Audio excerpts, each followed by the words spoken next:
Daily Kaba 99। Congress विधायक उमाशंकर अकेला ने जेपी भाई पटेल के हार पे किया प्रेस कॉन्फ्रेंस। सबसे पहले तो आप तमाम पत्रकार बंधुओं को, प्रिंट मीडिया, इलेक्ट्रॉनिक मीडिया के साथी लोग जो प्रेस वार्ता में आप भाग लिए हैं, इसके लिए सबसे पहले मैं आप तमाम लोगों को मैं बधाई देता हूं, शुभकामनाएं देता हूं कि आपके माध्यम से पूरे राज्य में की आवाज़ गूंजती है और आप आईने दिखाने का काम करते हैं। इसके लिए मैं बधाई देता हूं। सबसे पहले लोकसभा का चुनाव कल ही रिजल्ट हुआ है,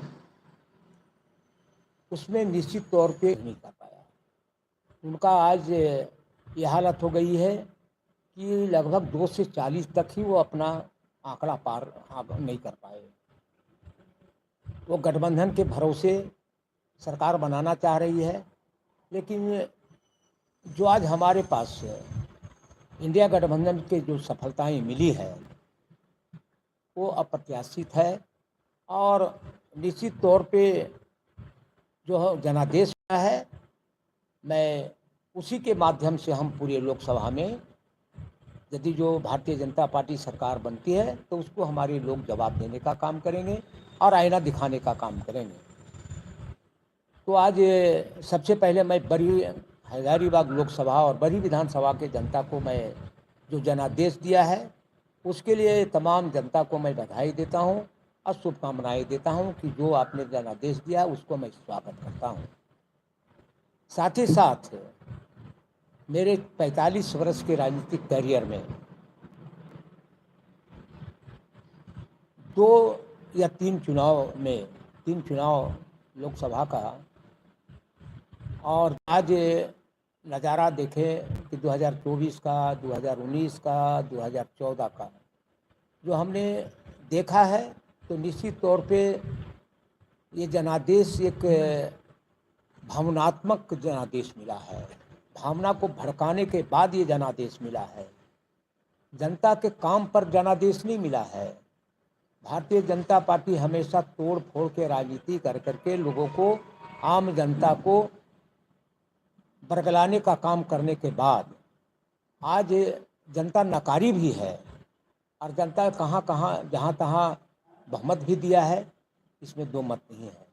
लेकिन आज पूरे हिंदुस्तान की जनता ने भारतीय जनता पार्टी को नकार दिया और उसको बहुमत के जो कहते थे 400 पार, उसको आज आंकड़ा बहुमत की सरकार बनाने का आंकड़ा छूने नहीं दे रहा है। इसलिए भारत की जनता को बधाई के पात्र होते हैं।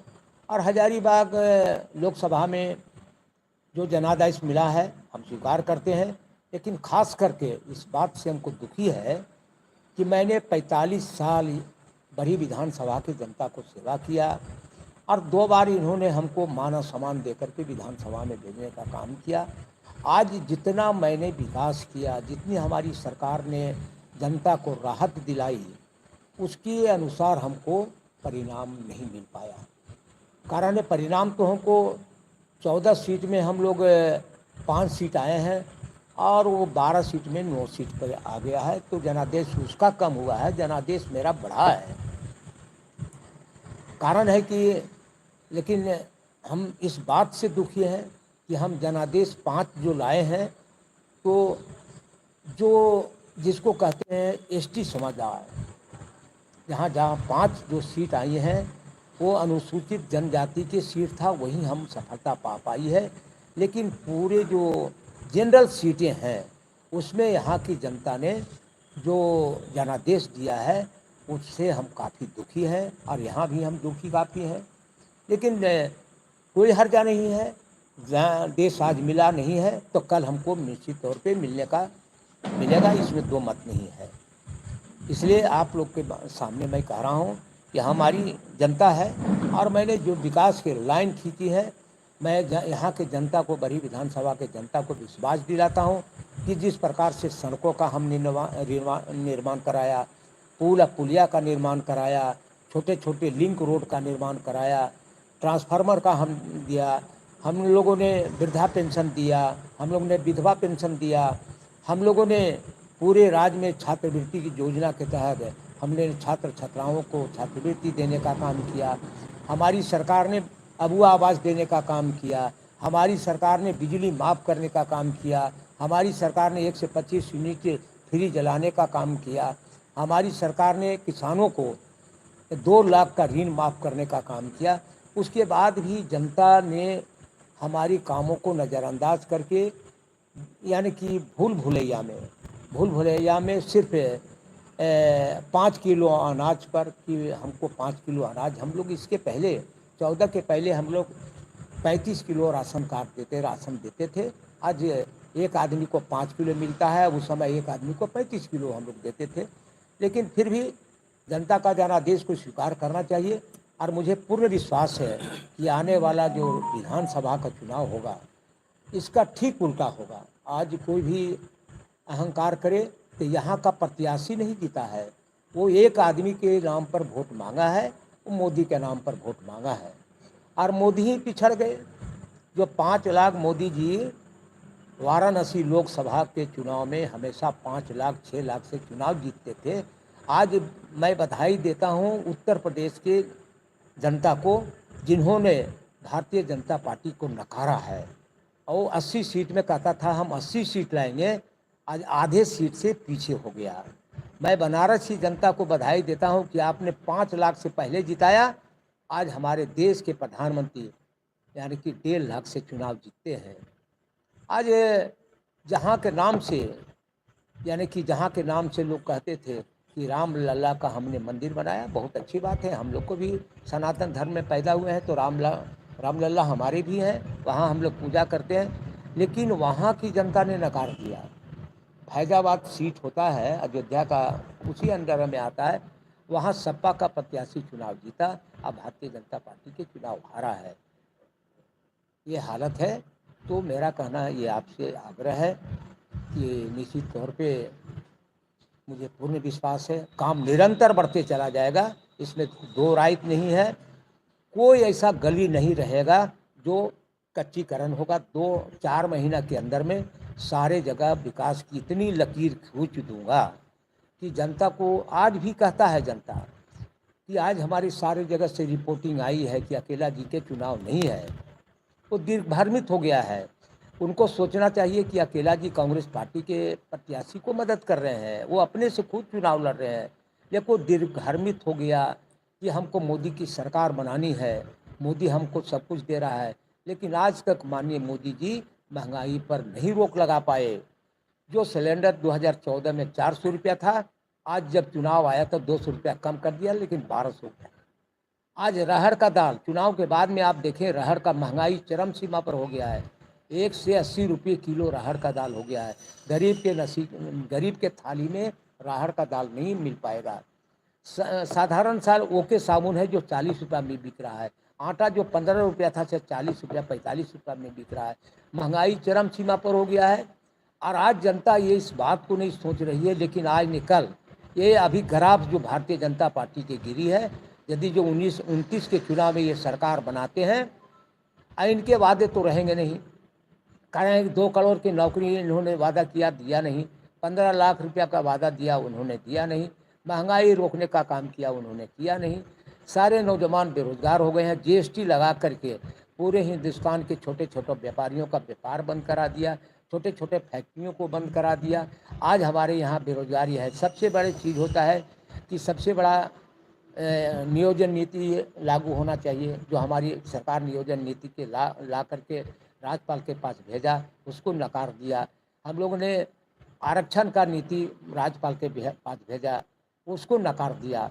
यानी कि यहाँ राज्यपाल भारतीय जनता पार्टी के इशारे पर चलती है, जिसके कारण से हमारे, फिर भी हम लोगों ने पूरे राज्य में कानून बना दिया है कि प्राइवेट फैक्ट्रियों में, प्राइवेट जो कारखाने हैं उसमें 75% झारखंड के जनता को काम मिलेगा, जो प्राइवेट फैक्ट्रियां हैं। और यानी कि 25% लोगों ने कहा कि भाई जो होंगे टैलेंट होंगे, जो इंजीनियर होंगे, जो अच्छे होंगे। लेकिन फिर भी हम लोगों ने कहा 75% यहाँ रोजगार देने का हम लोगों ने काम किया है। उसके बाद भी हमारा ग्राफ गिरा नहीं है, लेकिन कुछ दिग्भ्रमित हो गया है, जिसके कारण से हम लोग को सीटें नहीं आई। हमारी सीटें 2 थी, आज हमारी सीटें 5 हो गई। इससे तो अगर आप हमारी बढ़ी है। तो यहाँ भारतीय जनता पार्टी के लोग उलगामे में नहीं आवे। यहाँ की जनता ने हर जगह, हर प्रखंड में, हर पंचायत में लोगों ने कहा कि अकेला जी के चुनाव आवेगा तो सारे के सारे वोट हम देंगे उनको। लेकिन आज हम लोग को मोदी के चुनाव जिताना है और दिग्भ्रमित हो गया है मोदी पर भी लोगों ने। लेकिन आज उत्तर प्रदेश में जहाँ 10 साल तक ले सरकार रही है, 10 साल से आपका योगी जी की सरकार है, वहाँ नकार दिया, वहाँ के लोगों ने नकारा है, सब जगह नकारा है और साउथ में नकारा है, हर जगह नकारा है, जिसके कारण से इनको बहुमत की सरकार नहीं बनी। इसलिए आप लोग के माध्यम से यहाँ के जनता को बधाई देने आया हूँ, शुभकामनाएँ देने आया हूँ और मैं दुखी मन से बधाई दे रहा हूँ कि हमने जो काम किया उसका हमको आपने मजदूरी नहीं दिया। और मैं मजदूरी नहीं दिया इसके मतलब है कि हम नहीं विकास करेंगे। मजदूरी दो या ना दो, लेकिन मैं 2024 के चुनाव के आगाज होने के पहले सारे इलाके में जो सड़कें नहीं बनी है उसको बनाने का काम करेंगे। सभी जगह जो जहाँ ज़रूरत होगा उसके अनुसार काम करेंगे। इसी के साथ मैं आप तमाम लोगों को बहुत बधाई। हमारे साथ आज प्रेस वार्ता में यानी कि जय कला के मुखिया हिलाल अख्तर साहब हैं। हमारा यानी कि जो प्रतिनिधि के रूप में थाना का ब्लॉक को काम करते हैं मनोज सिंह उपस्थित हैं। हमारे प्रतिनिधि बालकृष्ण जी हैं। हमारे प्रतिनिधि इंद्रदेव यादव जी हैं, खिरोधर यादव जी हैं और हमारे सारे लोग हैं। मनोज जो हमारे मीडिया प्रभारी हैं उनको यहाँ उपस्थित हैं और सभी लोग यहाँ उपस्थित होकर आप लोगों के बीच में आए हैं, इसके लिए बहुत धन्यवाद। ये लोकसभा के बाद विधानसभा में कितना असर रहेगा? आपको बता दिया कि मोदी पर विश्वास करके दिया है। एक मैं बता रहा हूँ कि भारतीय जनता पार्टी के एमपी आपको बता देते हैं कि हम लोग को जहाँ तक याद है 85 के बाद 84 में यहाँ के लोकसभा कांग्रेस पार्टी जीती थी। उसके बाद में 89 में बीजेपी जीता, 91 में सीपीआई जीता, फिर 91 के बाद में बीजेपी जीतने लगा, जीता 96 में, 99 में भी बीजेपी जीता, 2004 में कम्युनिस्ट पार्टी जीता, फिर 2009 में भारतीय जनता पार्टी जीता, 2019 में भारतीय जनता पार्टी जीती, 14 में भारतीय जनता पार्टी जीता और 14 से लेकर के 19 तक भारतीय जनता पार्टी के विधायक हजारीबाग में रहा। उसके बाद भी इन लोग कहता है कि हजारीबाग का विकास नहीं हुआ। इसका भाई तो आप ही तो हो, आप ही तो वहाँ हो। इतने बार से भारतीय जनता पार्टी यहाँ का सांसद बनते रहा है और हजारीबाग का विकास नहीं हो पाया। 2 बार का मनीष जी कहते हैं कि विकास नहीं हुआ, तो 2 बार तो आप भी सब विधायक रहे हैं हजारीबाग में, आपने क्यों नहीं विकास कराया? तो इन लोग सिर्फ हिंदू मुसलमान की बात करेंगे, मंदिर और मस्जिद की बात करेंगे, कभी भी देश के मजबूती की बात नहीं करेंगे, कभी भी इन लोग अस्पताल की बात नहीं करेंगे। आज हम बताते हैं कि अस्पताल बहुत ज़रूरी है, मंदिर ज़रूरी है तो अस्पताल भी ज़रूरी है, अस्पताल भी ज़रूरी है तो स्कूल की भी ज़रूरी है। और जब तक हमारा स्कूल नहीं ठीक होगा, जब तक हमारा अस्पताल नहीं ठीक होगा, तब तक हम कैसे विकास की हम कल्पना कर सकते हैं? तो इन लोगों को खाली यानी कि आज मैंने सुना था लोकसभा में सभी लोग कहता है कि मोदी के हाथ को बार मजबूत करो। आपके माध्यम से कहते हैं कि इन लोग अपना विकास कभी बोला?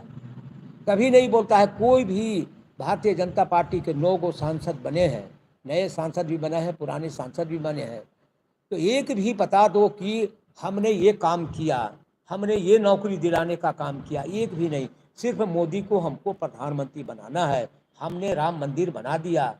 अरे राम तो पहले सदियों से हमारे देश में है, सनातन धर्म हम लोग मानते हैं, राम हमारा है, कृष्ण हमारा है, शंकर हमारा है, पार्वती हमारा है।